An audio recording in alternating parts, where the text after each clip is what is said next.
Assalamualaikum warahmatullahi wabarakatuh. Ketemu lagi kita di Obrol.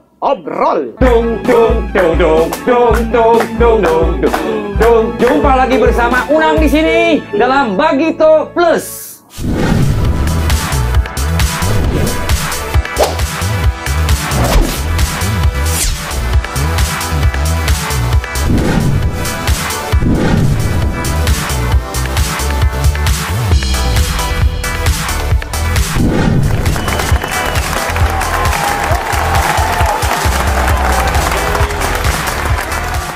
Hari ini kita ketemu sama Bang. Lu mau ngomong apa tadi? Lu masih dibawa aja yang plus-plus tuh udah ilangin lah. Oh ya, jadi Iya. minus. Minus. Senang jumpa lagi bersama acara Obrol bersama Bang Dailami. Mana? Iya tuh di luar ada Bang Dailami kelihatan. Ini Bang, Ya. bintang tamu kita kali ini orang yang paling gua kenal udah lama. 63 tahun gua kenal orang ini. Ih, dari lahir dong. Hah? Dari lahir berarti. Seusia gua 63 tahun. Sosial loh. Karena dia 2 tahun sebelumnya udah lahir duluan. Abangnya, bukan abangnya siapa juga harus tahu. Selamat datang buat Bang Miing. Iya.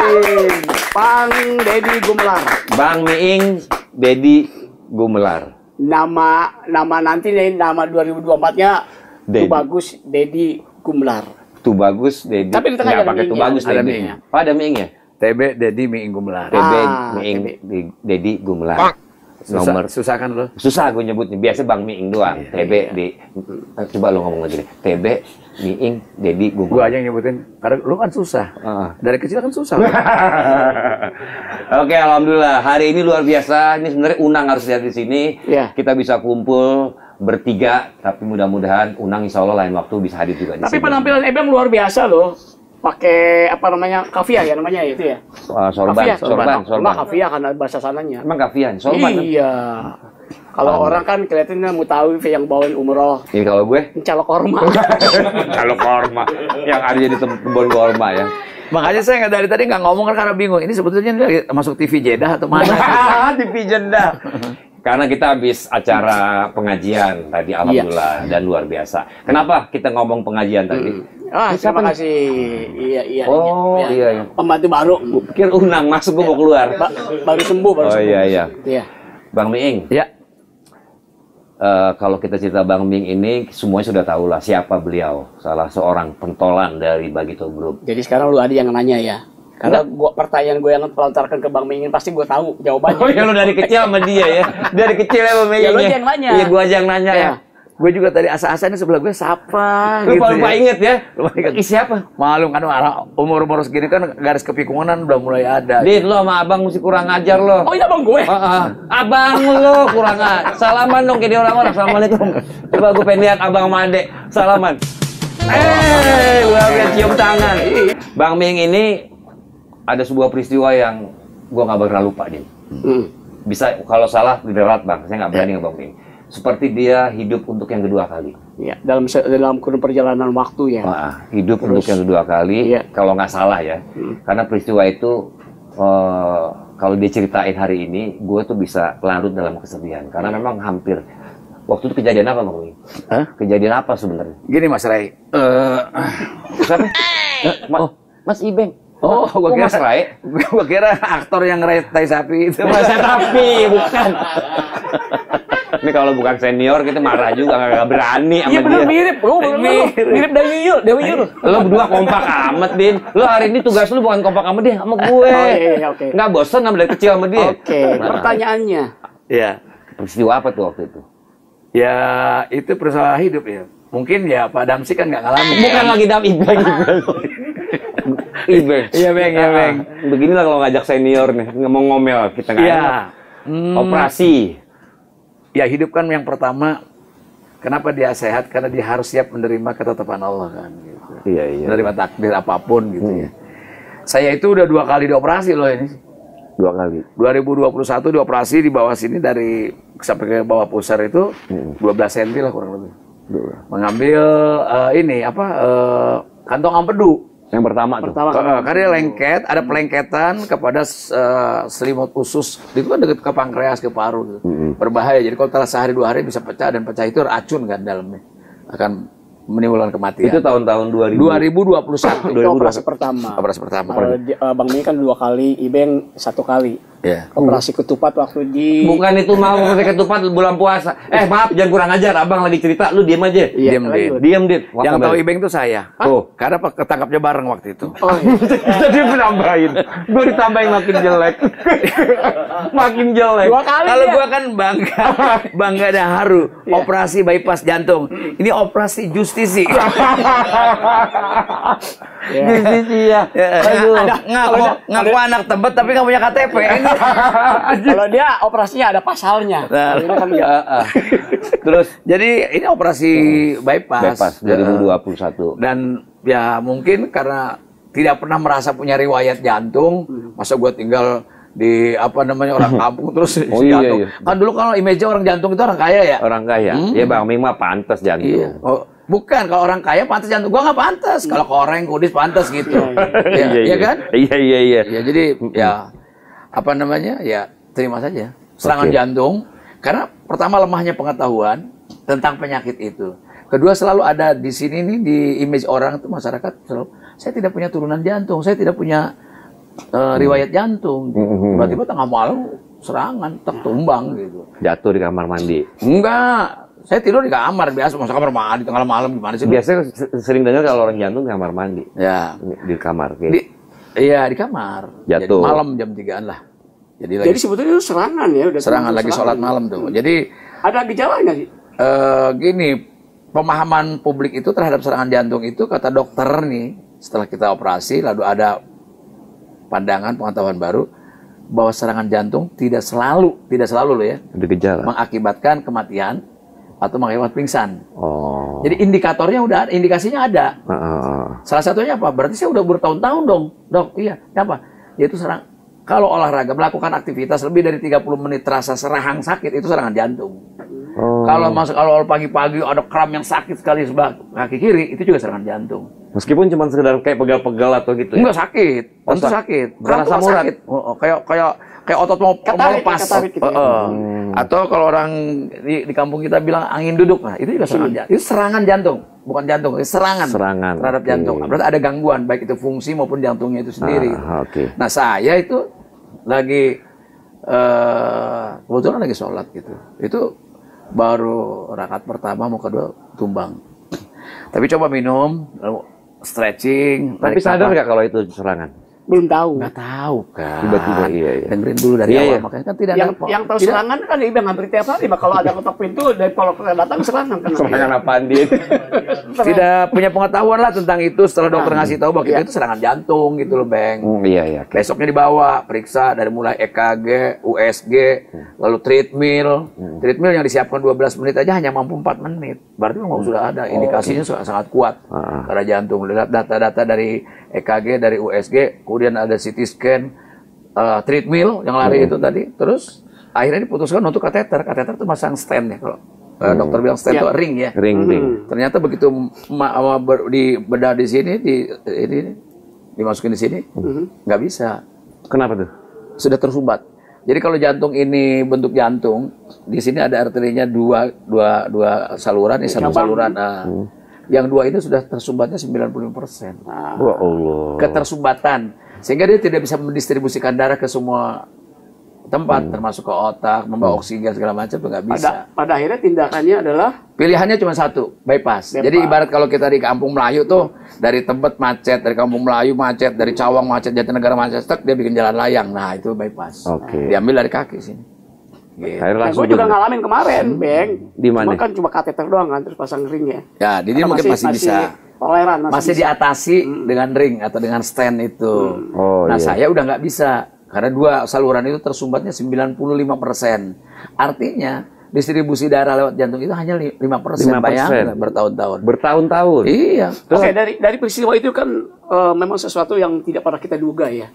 Terus apa yang didapatkan dari sebuah peristiwa yang luar biasa itu? Secara batin ya. Yang pertama manusiawi. Ketika shock. Baru-baru di rumah sakit itu. Ya. Pikiran ada dua. Takut dioperasi karena bedah. Karena juga kan di operasi jantung itu kan biasanya justru rawan. Paman saya sendiri, saya nyaksiin. Meninggalnya karena operasi jantung gitu. Tidak selalu, mungkin memang Bebas hari juga, itu. Bebas juga gitu. Nah, terus gimana hari itu tuh? Yang pertama pikiran, waduh, dioperasi dibedah dong di sini, digergaji gitu, dibelah gitu. Yang kedua bayarnya berapa? Yang itu yang paling mikir tuh. Din, dari 2 yang diales, dia pikirkan tadi, yang kedua yang berat, Din. Iya. Bayarnya berapa? Dan gue yang bayarin waktu itu. Sombong lo didengar ceritanya lo. Maksudnya duitnya ada yang gue bayar ke sono. Iya, lu cuma administrasi. lu cuma nganterin. Kan gue yang bayarin. Tapi enggak, pada akhirnya kita dari tingkat kesadaran itu akhirnya apa? Ya selalu ya kalau kita memang gini. Saya bilang gitu ke teman-teman, nikmat sakit dengan nikmat sehat ternyata lebih indah nikmat sakit. Iya. Gitu. Iya. Kenapa? Nikmat sakit itu kita selalu dapat undangan dari Allah untuk lebih dekat. Wah ini. Gitu. Kalau nikmat sehat, nyaris kita tidak terundang karena bisa aja melalaikan kita dari hidup.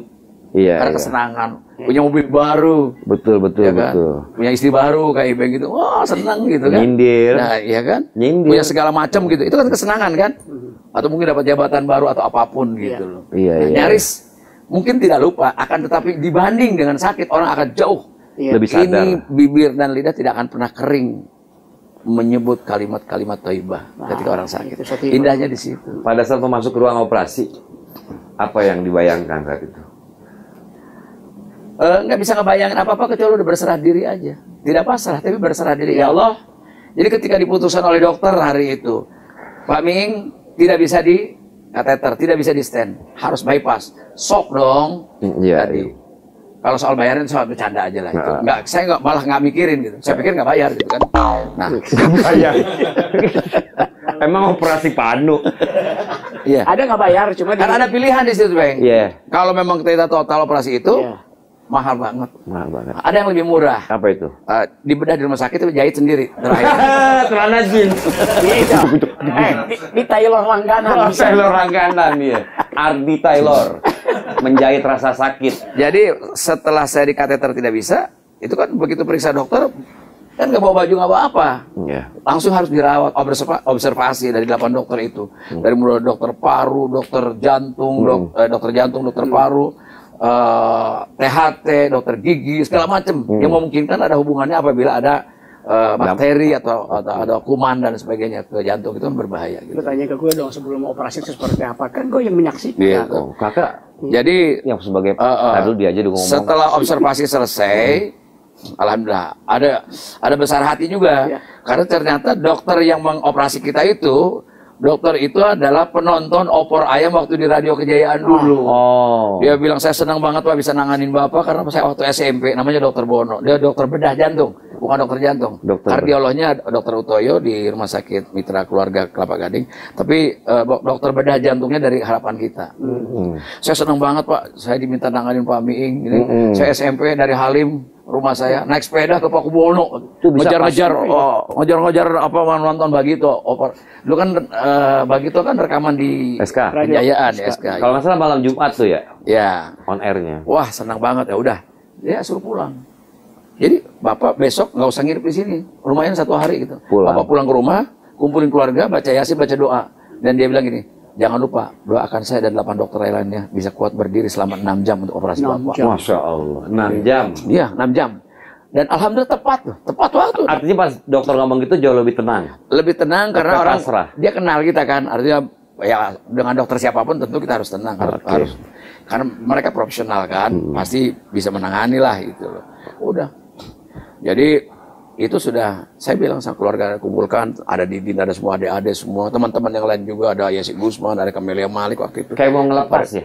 Persis, saya pamit betul. Iya. Saya pamit betul sama istri, sama anak semua. Saya bilang, Bu, sama istri, sama anak-anak.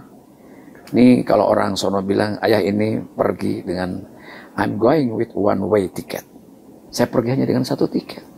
Belum tentu balik. Belum tentu balik. Itu ngomong di depan semua. Iya, dia habis doa ya. Iya. Saya ceritakan sama istri saya, Bu, ayah punya utang ke sini, dicatat ini utangnya. Ini ke sini sekian. Kalau kurang uangnya, kamu jual salah satu aset rumah gitu. Bayarkan, nggak seberapa utangnya dibanding harga rumah kita. Udah jangan mikirin, nangis marah dari saya. Asisten saya foto, tuh, saya kirim foto. tuh nanti kalau saya tidak pulang lagi di operasi, tolong fotonya di sebelah jenazah saya, foto yang ini yang bagus. Kenapa saya milih? Yang bagus ini, jangan lu nanti kalau orang lain milih yang jelek ditaruh di sebelah jenazah gue. Sampai kayak gitu aja, Bu. Pokoknya orang, saya melihat bahwa itu the end of the world lah. Pokoknya kayaknya hidup Anda udah halas deh. Artinya di situ ada satu bentuk kepasrahan ya. Satu bentuk keberserah dirian sama Allah. Kan kita nggak tahu. Yang udah operasi itu kan memang berat ya. Operasi bypass itu kan operasi yang paling risikonya 95%. Iya. Jantung kan. Jantungnya kan dipindah. Nah, udah gitu semua udah. Bahkan setelah bubar, tamu-tamu bubar, saya diikuti terus sama istri saya, takut apa-apa kali. Saya periksa sudut-sudut rumah itu. Saya hanya tersenyum.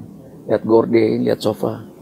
Senyum. Ya Allah, rezeki darimu. Ya Allah, aku belikan ini untuk rumahku, untuk tinggal. Akan aku tinggalkan semuanya. Ke garasi lihat mobil. Gitu. Ya Allah. Senyum, tapi air mata keluar. Gitu. Itu betul-betul, bukan tidak ada harapan. Bukan, jangan salah. Tapi justru keberserah dirian itu loh. Iya, bukan pesimis, tapi memang harus begitu ya. Justru saya dengan kayak gitu, pertama, kakak marah, istri marah. Jangan kayak gitu ngomongnya. Ya, optimis. Ya, pastilah. Yes, optimis. Tapi saya punya kesempatan minta maaf pada semua orang maupun hidup. Kalau besok kalau lewat dari operasi nggak pulang lagi, nggak bisa minta maaf. Iya. Logis dong. Iya. Gitu ke anak-anak segala macam ini. Udah beresin lah semua. Jadi pas siap dimasukkan ruang operasi itu udah pada titik pasrah total. Sudah. Terus ada omongan Bang Ming yang katanya kalau seandainya dokter gimana tuh? Ya ke istri, ke anak-anak, ke Didin juga ada waktu itu ya. Nanti ke depan pintu operasi. Ya. Terakhir omongan saya, Bu, kalau ayah selimutnya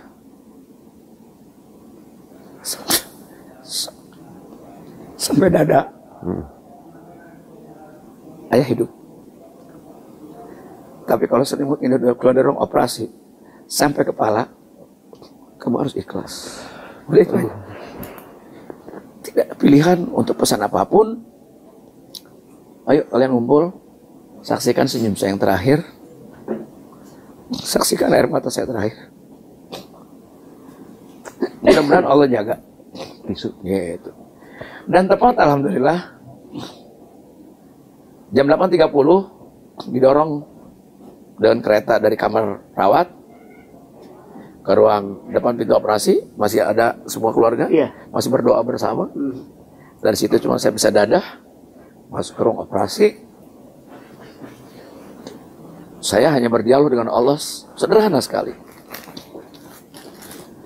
Ya Allah, jiwaku, ragaku milikmu. Aku tidak punya apa-apa. La haula wala quwata illa billah. Engkau maha tahu, engkau maha kuasa atas segala sesuatu. Udah, masuk. Dan saya bilang, semangat, ayo semuanya. Yang tunggu semangat dengan doa. Justru saya gitu. Dalam kondisi nangis. Dalam kondisi nangis. Ayo, semangat. Udah masuk. Tutup, hilang suara tangisan keluarga di luar, masuk. Lampu semua udah nyorot semua. Dokternya salam, assalamualaikum Pak Ming, assalamualaikum. Semua kru berbaju seragam hijau-hijau itu, lampu sudah menyala. Diajak ngobrol, baca doa, saya bilang, ngajak ngobrol, dokter, suster ngajak ngobrol. Saya nanya, Dok, nggak di bios ini? Ya tentu di bios Pak Ming. Terus kapan? Tenang aja, kita ngobrol aja dulu, lewat juga. Kita lewat infus. Dia infusnya mau bikin tenang. Nggak ada hitungan 1, 2, 3, nggak ada. Bang Ming, bentar. Dan itu di dalam. Yang di luar keluarga nih kami ini. Gimana yang di waktu? Yang tahu di saya nggak tahu. Selama 6 jam itu nyaris di antara kita tidak pernah ada kata. Hanya doa saat itu. Wow. Ya, saya bukan mau mengajak bersedih-sedih, tapi itu peristiwa. Peristiwa kehidupan saya yang saya alami. Itu adalah pengalaman spiritual yang dahsyat dan bukan main.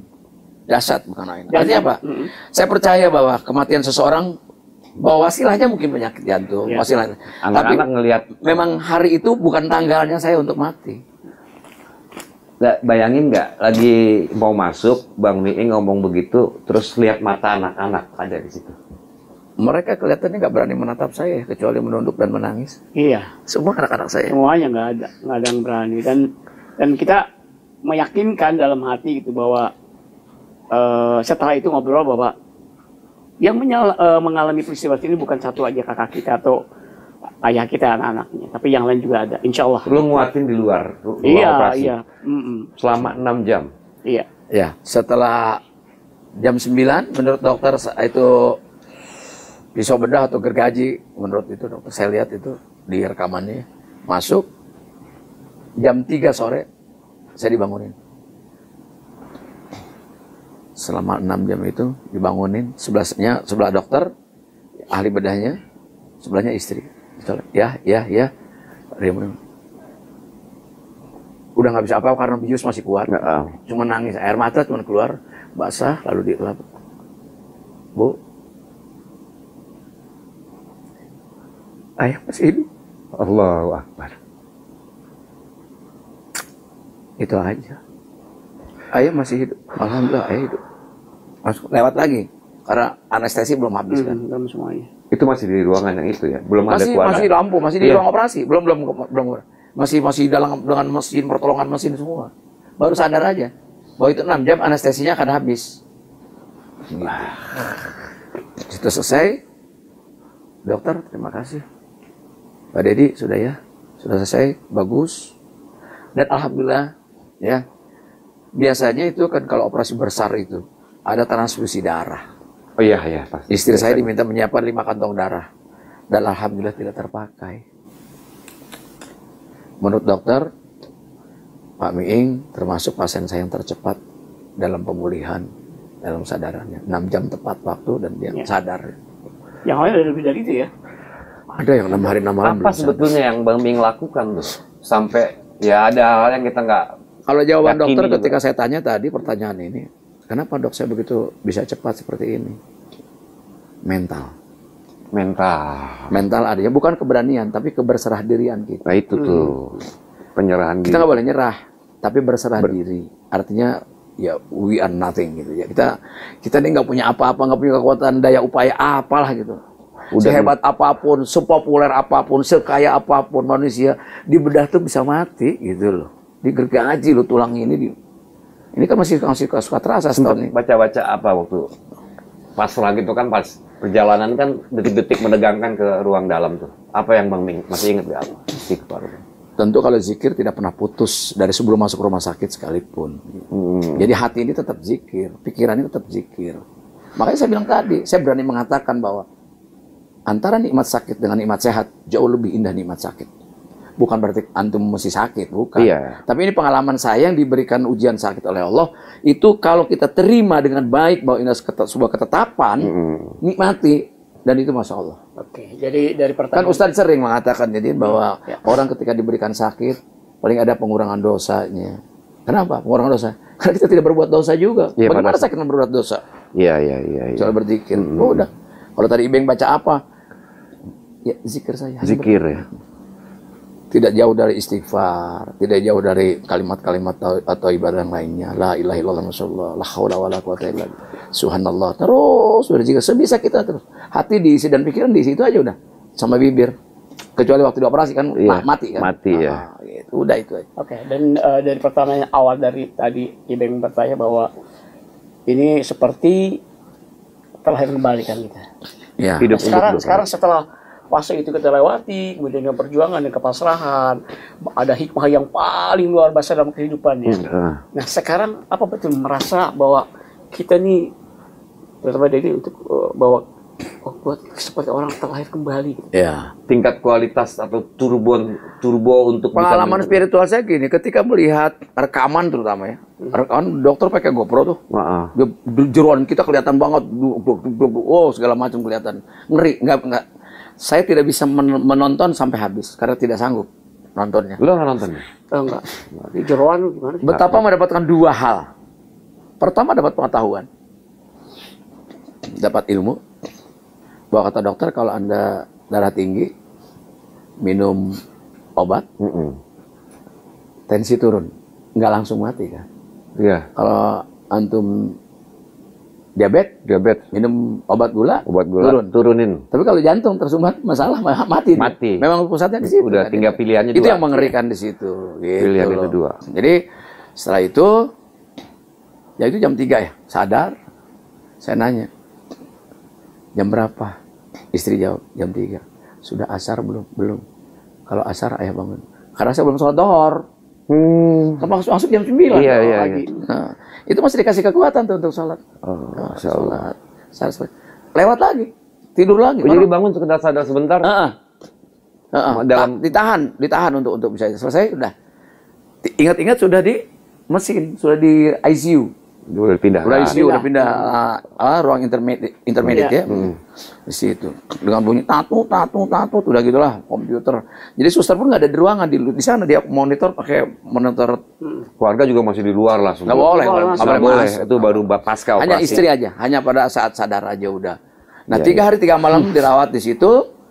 Kemudian 3 hari dicopot alat-alat, dipaksa harus jalan 300 meter. Untuk melihat dipandu kondisi oleh terakhir. terapis dan oleh dokter saraf dan sebagainya gitu. Jadi jalan kaki, keloyongan dengan segala kondisi yang lemah, kan belum boleh makan kan waktu itu. 3 hari ya? 3 hari 3 malam. Karena memang kan sebelumnya kan istilahnya mati kan, nggak ada yang bergerak ya. Nggak ada. Jadi harus dilatih karena dari awal lagi. Saraf-saraf. Dari awal dari awal lagi ya itu. 3 hari baru merasa agak ini. Jadi 3 hari 3 malam di ruang ICU, 4 malam dipindahkan ke ruang perawatan. Tapi tetap ini masih di leher masih selang. Satu kan selang di leher satu. Di situ 3 di kateter belum. Semua penuh dengan selang. Ke makanan ya? Oh, buat makanan. Oh iya, makanan. Iya, karena sementara. Jadi banyak bekas cacat-cacatnya di sini. Di sini ada 3 lubang yang segede-gede gini selangnya itu masuk untuk kotoran. Kan nggak bisa. Kotoran sisa operasi, darah-darah kotor itu kan lewat sini ngalir semua. Jadi kita nggak boleh bergerak banyak kan. Dan itu dimonitor lewat TV monitor gitu dengan grafik dan sebagainya gitu udah. Kita ngelihat sempat waktu itu di beberapa berita itu ada foto. Bang Miing lagi mau dioperasi itu memang ada tuh Din di beberapa tribun informasi itu ada. Miing, orang kalau udah sakit mungkin belajar banyak dari bagaimana hidup sebelumnya, tapi Bang Miing ini apa yang sebetulnya sangat menjadi motivasi setelah keluar dari rumah sakit selain bersyukur dikasih hidup kembali, Din? Kan saya bilang tadi ada 2 yang saya dapatkan dari operasi itu. Pertama dapat pengetahuan. Bahwa bisa bercerita pada orang muda-muda jadi inspirasi gitu. Bagi yang mudah-mudahan sih tidak ngalamin seperti saya. Tapi kalaupun kita harus siap-siap dalam pengertian bahwa kita harus jaga-jaga. Misalnya dari pola makan, pola olahraga, pola tidur. Yang tidak mengaku turunan jantung juga bisa kena jantung. Dapat pengetahuan bahwa jantung itu tidak selalu mengakibatkan serangan dari kematian dan sebagainya gitu kan. Yang kedua dapat keimanan tambahan. Rohani.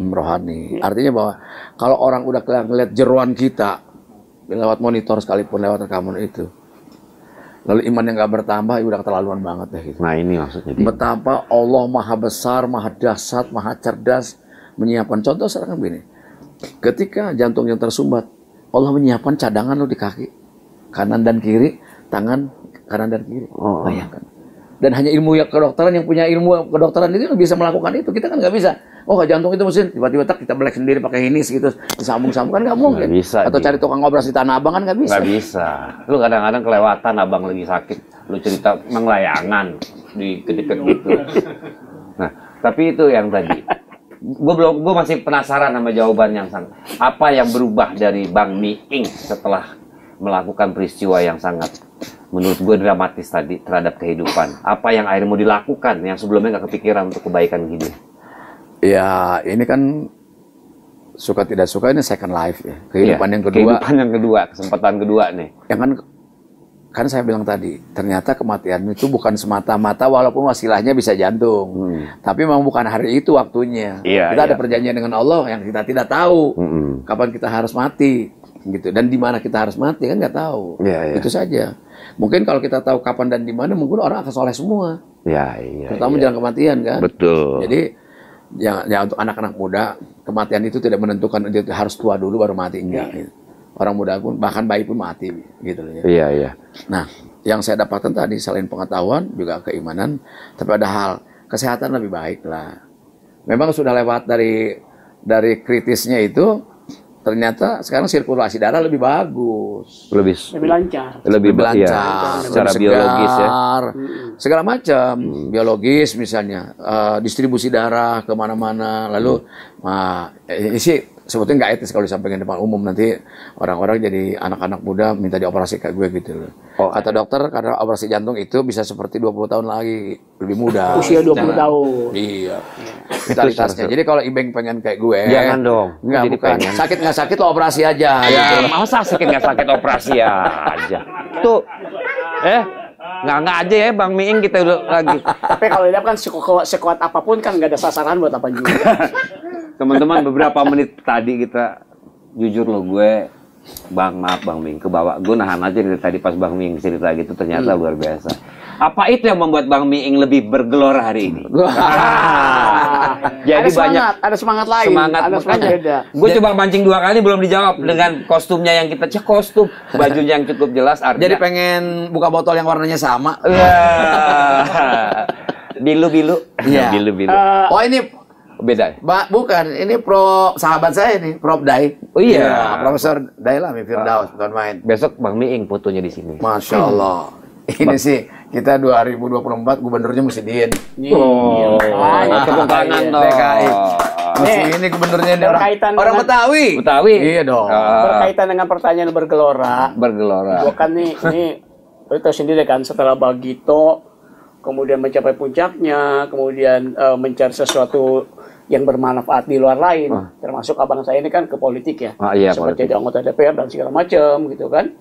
Nah, dulu sempat keluarga besar ngumpul bahwa dia tidak ingin lagi untuk berpolitik kan, karena Bang Miing setiap langkah itu pasti keluarga tahu. Nih, ini nggak pernah ada di podcast orang lain. Iya. Adiknya lagi ceritain abangnya di kamar. Iya, pokoknya semua langkah. Lu bongkar aja Din, apa Din? Semua langkah keluarga itu pasti tahu. Termasuk abang saya pasti ingat banget. Apa tuh dia? Gue setelah ini gue nggak bakalan lagi di politik. Oh, Ya. Oke. Tapi itu tiba-tiba dia bilang bergelora dan segala macam. Jadi pertanyaan juga dari saya, apa sebenarnya yang dicari? Ini pertanyaan yang gue mau nanya, lu nanyain. Iya. Jujur aja di podcast manapun atau di panggung manapun, saya nggak pernah loh bawa-bawa partai. Ini kebetulan tadi nggak ada kostum di mobil. Iya. Dan ini pun nggak ada logo apa-apa. Nggak ada. Hanya warnanya Turkish Blue. Asik. Turkish Blue ya. Turkish Blue. Ini Turkish Blue ya, catat baik-baik. Jadi kalau orang tukang ke Tanah Abang cari apa? Biru. Gimana? Orang Tanah Abang pasti ngomong biru gelora. Gitu ngomongnya. Udah tahu semua orang. Biru gelora. Saya merasa tidak etis kalau ngomong-ngomong partai. Saya walaupun orang gelora, nggak pernah ngomong gelora gitu. Nggak pernah saya. Enggak. Sama sekali nggak. Enggak. Itu Bang yang biru, Bang.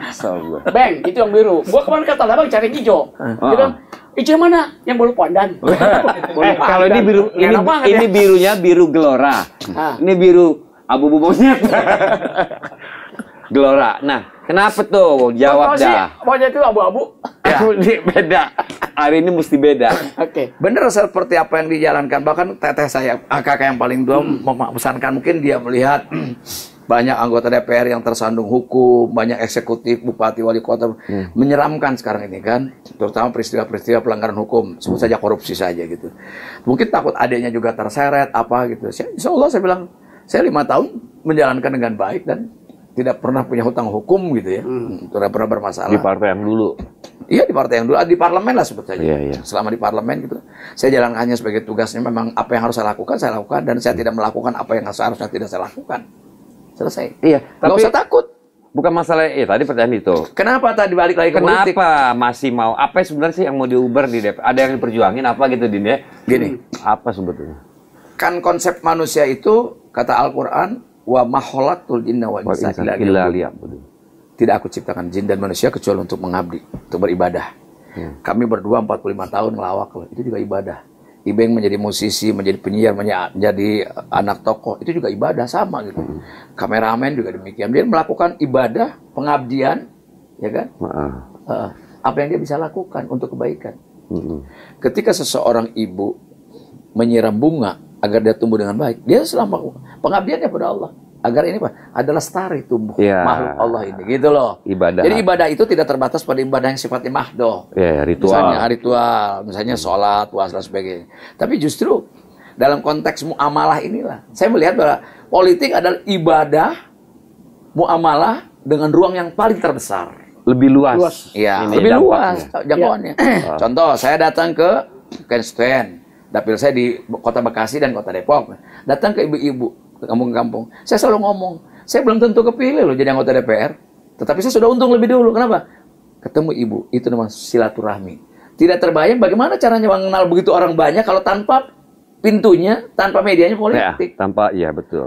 Mau tiba-tiba kita datang ke kampung kamu cuma pengen kenalan doang, kan siapa orang gila? Iya, emang nggak pakai dikata, duduk kita ke kampung Melayu, kata mau nyali kita duduk di angkot, kita Pak kenalkan saya Miing. Kan orang curiga sama kita. Mungkin belum nyampe juga udah turun ya. Iya, iya itu Bang, harus ada. Ibu bukannya kecilitan, ya tapi ada bapak saya turun di situ.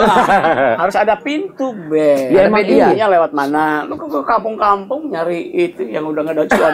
Cari yang muda-muda, daun muda yang kemarin baru terima dari KUA, puas lo. Nah, jadi gitu. Tapi Bang Ming emang nggak ada tadi- yang bisa ngerjain apa yang Bang Ming mau jalan. Oh banyak, Serahin aja gitu. banyak. Tapi Atau ada gini, sesuatu yang begini, Bang.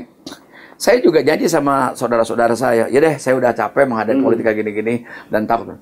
Tetapi ketika saya 2014 selesai jadi anggota DPR dan 2014 ke 2019 saya tidak nyalon, 2019 ke sini juga tidak nyalon, artinya 10 tahun saya tinggalkan dunia politik praktis ya, dalam pengertian pemilu dan sebagainya. Tetapi melihat kondisi bangsa ini seperti ini, bukan merasa kita pejuang.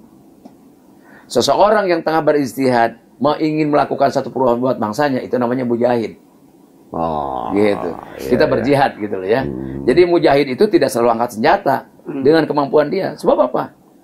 Menurut saya ini kalau ngelihat kondisi kayak gini, kalau saja partai-partai yang existing yang ada sekarang, yang berkuasa sekarang ini, dari sekian 9 atau 7 partai yang ada di pemerintahan, sudah menyelesaikan persoalan-persoalan yang sifatnya social justice, keadilan sosial bagi rakyat, bahwa rakyat tidak ada lagi masalah dengan PPDB, zonasi sekolah nggak masalah misalnya, orang nggak susah masuk sekolah misalnya, orang nggak sulit untuk masuk dengan BPJS-nya misalnya. Nggak perlu orang kayak kita cuma pengamen, cuma pelawak doang, cuma penghibur orang masuk politik. Nggak perlu, karena udah beres oleh wakil-wakil kita. Artinya sekarang, Kalau kondisinya kayak gini, saya kira nggak bisa kita diam. Tidak mungkin kita memberikan kontribusi terhadap perubahan tanpa kekuasaan. Iya. Jadi kalau antum nanya ke saya gitu, Ming cari kekuasaan? Ya, nggak usah takut, nggak usah malu. karena dengan alat kekuasaan itu bisa Dengan berbuat. kekuasaan itulah kita bisa memberikan kontribusi. Contoh, ketika 5 tahun saya jadi anggota DPR, dibanding sekarang saya tidak jadi apa-apa, nyekolahin anak satu kan udah ngapa-ngapain yang kuliah gitu. Ketika 5 tahun berapa ribu orang miskin yang kita ikut tanda tangan beasiswanya. Iya, Itu iya. kekuasaan. Itu efek multi. Berapa ribu sekolah yang kita kirim ke dapil bangunan itu karena kita punya kekuasaan. Ya. Coba kalau jadi miing doang gitu, mana bisa? Kekuasaan untuk menjalankan kebijakan tadi. Pertanyaan-pertanyaan di luar keluarga nih.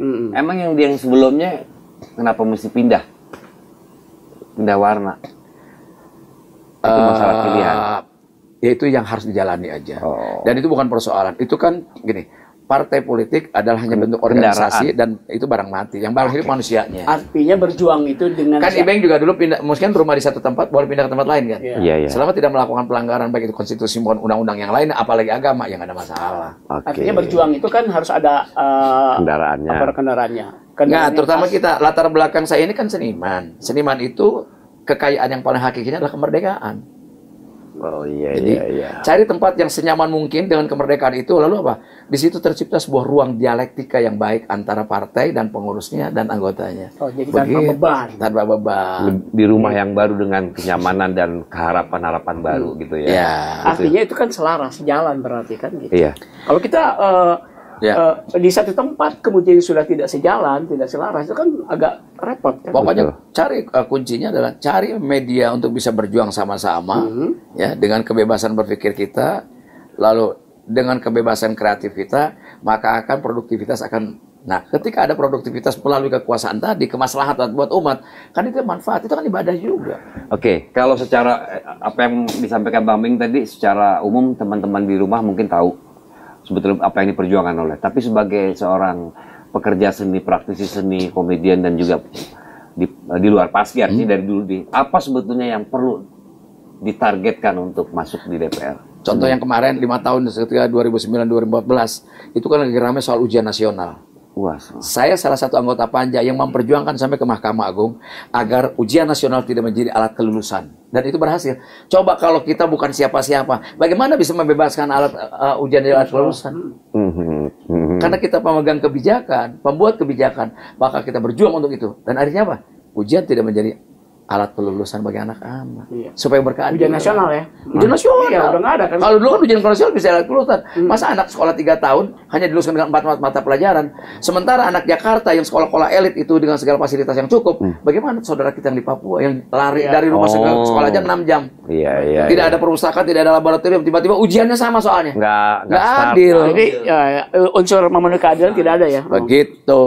Ya, udah berhasil. Itu diperjuangkan nanti. Enggak, udah yang kemarin. Salah satu contoh. Kita ada kepuasan ketika perjuangan kita berhasil. Mungkin publik nggak tahu banget kita yang perjuangan, nggak penting. Tapi kebijakan itu harus lahir. Begitu. Satu lagi, Romi. Kalau kita bicara tentang latar belakang kebudayaan dari pekerja sendiri, ada nggak yang sebetulnya sangat urgent diperjuangkan sama Bang Ming? Saya kira kalau lihat kondisi kayak gini kita ngeri ya. Tadi kita lihat, saya sebelum kesini di TV lihat ada 3 anak pelajar membuli gurunya. Iya. Itu kan udah jauh dari adab dan akhlak. Sampai merampas kunci motornya dia. Coba bayangkan, tidak pernah terjadi. Dulu kita ada kesalahan murid, satu yang salah dikeplak semua pakai garisan sama guru, dan orang tua kita nggak apa-apa. Sekarang dikoreksi aja kayak gara-gara muridnya merokok, orang tua aja datang. Jadi orang tuanya pun tidak menginginkan anaknya menjadi baik sebetulnya. Serahkan pada dunia. Kalau memang orang tua jahat menyerahkan pada lembaga pendidikan, serahkan pada dia dengan otoritasnya. Iya. Gitu loh. Iya. Jadi memang Jangan sampai sebagai orang tua, lu di rumah ngedidik anak kagak, diserahin sama orang salah. Nah, jadi kalau ditanya sama Ibeng tadi, apa yang mutlak sekarang? Indonesia ini krisis kemanusiaan, krisis SDM. Kalau negara ini geografisnya seluas 8 negara Uni Eropa, kita ini kaya loh kita. Lautnya seluas laut Mediterania. Sumber daya alam, Korea, Jepang, Cina, jauh sama kita. Kita punya batu bara, punya minyak, punya Sekarang kan negara agraris di ilmu bumi zaman dulu, itu mitos. Kenapa? Kok petaninya miskin kalau negara agraris? Ya kan? Kita negara maritim. Kok yang kaya cuma main koknya, nelayannya enggak? Jadi potong. Enggak dipotong. Guanya deg-degan. Iya. Ini mulai asik nih. Iya kan? Kan bagaimana julukan-julukan negeri kita tidak menjadi mitos? Maka politik pertaniannya beresin, politik kelautannya beresin. Tapi yang paling mendasar adalah politik pendidikan kita, sistem pendidikan kita. Kenapa? Kita mengabaikan budaya. Ketika mendengar kata budaya dan kebudayaan, ingatnya cuma kesenian. Itu yang salah. Kebudayaan yang pertama adalah paradigma, cara pandang orang. Iya. Lalu baru tata nilai, ada agama, ada budaya, ada adat istiadat. Ini yang nggak ada nih, kita di pendidikan. Jadi apa? Coba lihat ke pesantren kita. Anak santri datang ke pesantren, pertama diajar bukan ilmu sama kiai. Belajar adab. Adab mencari ilmu, adab sopan pada guru. Adab dulu. Iya. Kaitannya dengan akhlak, baru belajar ilmu. Atau sejalan paralel. Belajar adab tapi belajar ilmu. Kalau di akademik kan di sekolah itu kan hanya belajar ilmu. Buktinya apa? Buktinya murid berani sama guru. Nggak ada adabnya, nggak ada akhlaknya. Itu yang terjadi sekarang tuh. Dan pendidikan ada 2, brother. Pertama di rumah, kedua di pendidikan. Kalau anak itu mampu sekolah, kalau tidak mampu karena miskin. Walaupun ada wajib belajar, banyak yang nggak sekolah. Di rumah menjadi wajib. Orang tua itu tidak wajib mensekolahkan, tapi wajib mendidik. So, everything begin at home. Semuanya belajar di rumah. Makanya doa pada orang kawin namanya sakinah mawaddah warahmah. Iya. Bagaimana anak kita mau soleh kalau orang tuanya juga nggak ngasih contoh? Madrasah pertama adalah rumah. Profesor pertama adalah ibu. Betul. Jadi apa? Sesungguhnya pendidikan yang pakai ijazah itu adalah pelengkap dari kehidupan pendidikan yang ada di rumah.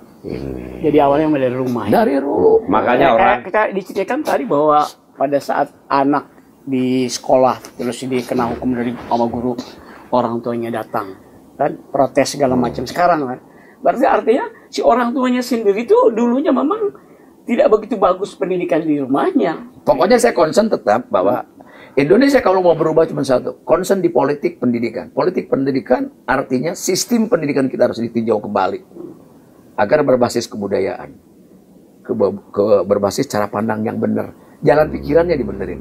Sebab apa? Kita tidak punya visi tentang human capital. Iya. Kita ternina bobo dan terbius oleh kekayaan sumber daya alam. Jual batu bara, jual nikel dengan murah. Lalu membiarkan hasil laut kita dirampok orang. Ketika petani mau panen raya dengan hutang pupuk dengan hutang bibit, lagi panen, beras impor datang. Beras impor, garam. Bagaimana? Kita punya garis pantai terpanjang di dunia. Gua agak Garam aja masih impor. agak deg-degan sedih, tapi gua mau ngomong juga emang Tapi memang kenyataan seperti itu, Bang. Oh, iya, memang itu kan realistis. Artinya apa? Meluruskan keadaan yang ada. Kebijakan seseorang yang punya kekuasaan, baik di parlemen maupun di pemerintahan, di eksekutif, itu sangat tergantung kepada apa? Kepada paradigma, pada cara pandangnya itu. Mereka terdidik secara akademik, doktor. Iya. Semua rata-rata S3 kok. Bahkan yang di Sukamiskin pun rata-rata S3 nilai itu. Yang di dalam ya. Iya. Yang di Sukamiskin sebenarnya rata-rata orang yang suka kaya itu. Iya. Wah, ini bagus nih. Iya. Coba ulang. Yang suka miskin orang. Iya isinya. Iya, Yang suka miskin. Tidak, kenapa disebut Sukamiskin? Karena memang memilih, itu pilihan dia. Oh, iya. Iya. Pilihan. Dia pilihan dia. Karena dia sukanya miskin, maka dimiskinkan di situ. Apa itu? Yang paling hakikat adalah kemerdekaan yang dirampas oleh negara. Nah, artinya dia kaya dengan kebendaannya. Luar dong. biasa. Iya. Itu artinya di sana secara benda kaya. Jadi orang kita yang masuk ke sana pilihan tidak ada kaitannya, tidak sama dan sebangun dengan apa? Dengan portofolio akademik dia. Mau doktor kayak mau profesor, lo masuk aja apa? Ini nggak sebanding antara akademik, ya, ijazah dia sama akhlak dia. Itu yang nggak ada itu. Basicnya di situ. Itu akhlak tadi. Nah, betul. kita walaupun tidak sekolah tinggi, gitu, kita masih mampu membedakan ini duit nenek kita, ini duit negara, gitu masih bisa. Gitu. Jadi basicnya memang ini salah. Dan Kebudayaan sebagai salah satu perangkat atau alat tools untuk merubah paradigma. Oh iya, sangat. Nih Bang Miing, sebelum jadi anggota dewan, pesan saya mewakili teman-teman praktisi pekerja seni. Perjuangkan mereka yang belum diakui oleh standarisasi sertifikasi para pekerja seni ini. Oh iya, harus ada sistem kayak itu. Tapi kita juga harus ada goodwill dari orang-orangnya untuk meningkatkan apa? Ya mengupgrade diri juga. Artinya bahwa dia juga standar pasar. Pasar memilih kita itu kan memang layak untuk ditonton. Berarti Rizal Gibran benar nih lagi bikin ininya dia nih, perjuangan dia ya. Nah, dan dalam ini menurut saya tadi kembali kepada kebudayaan. Saya hanya concern 1 menit. Siapapun dia, pemimpin kita harus lahir dari apa? Dari keberadabannya itu. Memahami tentang peradaban. Peradaban itu ada 3 syarat. Punya knowledge pertama, pengetahuan. Lalu dalam sekarang ini, dalam peradaban ini, dari mulai revolusi industri di abad ke-17, itu namanya penguasaan teknologi, termasuk digital. Oke. Yang Ketiga, berbudaya. Budaya. Anda jangan menjadi orang yang melihat sesuatu. Jadi budaya itu, kalau teorinya bicara Ningrat, ketika bicara kebudayaan ada 7 poin kebudayaan. Yang pertama adalah paradigma. Langsung loncat ke 7. Kesenian. Jadi kesenian adalah tools, instrumen dari untuk pelaksanaan kebudayaan, ekspresi. Kenapa anak kita harus dilatih menari, dilatih piano klasik, lalu gitar klasik atau macam kesenian agar menghaluskan budi seseorang dengan tarian. Lo abang lo ngomong paham nggak? Kenapa orang harus diajarin baca puisi, menulis prosa, membaca cerpen supaya budinya halus dengan sastra. Itulah kesenian. Cuma jangan salah lo, kalau misalkan belajar nari, terus lo nyetop bajai aja nari, begitu susah. The right man in the right time and the right place. Gitu. Tuh, catat. Jadi intinya, Pak Ibeng, ya siap. Kenapa saya tadi pertanyaan keluarga kembali lagi, masih ada tugas yang belum diselesaikan oleh orang lain. Intinya itu. Satu hal lagi, masih ada tugas yang belum diselesaikan oleh orang lain. Ya. Ini aneh catat. Ya. Nanti Bang Ming pas sudah jadi aneh Dan tanya. apa yang disampaikan Ali bin Abi Thalib? Ini. Kalau ada suatu kejahatan di sebuah negeri, bukan karena ada penjahat, Tapi karena kita diam. karena orang baik pun mendiamkannya. Wah, ini saya dapat dulu. Dan ketika Anda diam, ada kezaliman di depan Anda, dosa Anda bersekongkol sama dengan dia yang melakukan. Ikut. Nggak takut. Takut lah bro. Kita duduk di sini besok ditanya sama malaikat, ngapain tuh duduk di situ? Kenapa nggak di situ? Maksudnya. Bang Ming, ini ngomong sama beliau nih. Nanti kita sambung bisa ya, Pak. Lagi di episode berikut. Tapi thanks banget, banyak yang bisa kita gali di sini. Dulu Bang Ming, makanya saya baru menangkap. Dulu ketika saya merasa pintar, saya ingin merubah dunia. Tapi hari ini saya bijaksana karena saya ingin merubah diri saya sendiri. Persis. Nah, itu kan kita berangkat dari situ. Bang Diri Ming, sendiri aja sulit ya. karena gue nggak berdua sama sendiri. Kalau udah punya bini, punya bini. Iya. Terima kasih banyak atas kehadirannya, luar biasa. Sama-sama, terima kasih loh. Luar bergelora hari ini. Pokoknya di arah Bekasi, pokoknya nanti kita akan melihat warna-warna biru seperti ini. Kita ingin terima kasih ya Bang Ming. Kenapa? Ibeng nggak usah kampanye untuk saya. Oh enggak, maksud saya mau ngeliat ini, saya mau ngeliat Nyapi ada di Bekasi. Bilang sama orang Bekasi, sama orang kota Bekasi, kota Depok. Saya bisa membantu mereka dalam perjuangannya kalau mereka juga bantu kita. Ya aduh, ini nggak ngajak tapi berasa. Bagaimana mungkin saya bisa membangun, memperjuangkan mereka yang butuh itu kalau kita sendiri tidak punya kekuasaan. Emang kalau ngomong itu hamil gue itu. Iya dong, caranya seperti itu, Bang. Kalau dia emang gitu, pilih kayaknya karena ujungnya kudansi yang ada. Rakyat sudah cerdas, tidak usah disuruh diajak memilih. Sederhana kok. Kalau orang Batak bilang, lu bantu gue bisa bantu lo. Kalau lu nggak bisa bantu gue, kan gue nggak punya apa-apa untuk bantu lo. Wah. Iya dong. Gue nggak mengatakan orang Bekasi milik gue nggak bakal rugi, nggak gitu. Enggak. Tapi yuk kita sama-sama. Sebab apa? Politik fungsinya cuma sederhana. Dengan kekuasaan politik bisa merubah orang miskin menjadi sejahtera dan bisa merubah orang bodoh menjadi cerdas. Itu yang paling penting. Dengan kebijakannya, dengan kekuasaan. Gitu. Oke, baik. Makanya saya suka agak menyayangkan teman-teman yang sudah duduk di sana dengan kekuasaan kedudukannya, lalu cicing wae gitu loh. Oke, baik. Saya nggak nyebut artis loh. Semua anggota DPR. Saya nggak nyebut artis juga. Sekarang udah apa sih, Bang ya? Apa yang disampaikan sama dia itu sebenarnya apa yang saya sampaikan. Bebek lo jangan ngebebek, Din. Belum tentu adek sepinter abang. Lo sama gue sama QQ. Udah. Kita mau terima kasih nih sama Universitas Islam Masafia. Juga sama Nyapi. Oh iya, Nyapi nih ya. Nyapi. Datang Nyapi, pulang happy. Iya. Insya Allah. Dan salam saya yang terakhir buat Prof. Dailami. Terima kasih. Saya dikasih ruang waktu ini. Saya cuma satu. Saya mau nuntut sama beliau. Nuntut apa? Pokoknya. Apa? Saya tidak akan selesai berdoa sampai dia jadi gubernur DKI Jakarta. Amin. Oke, semuanya. Hari ini kita banyak mendapatkan informasi yang luar biasa. Dan saya dikepung oleh Abang Ade yang juga luar biasa. Luar biasa untuk Bagito, bro. Sampai jumpa.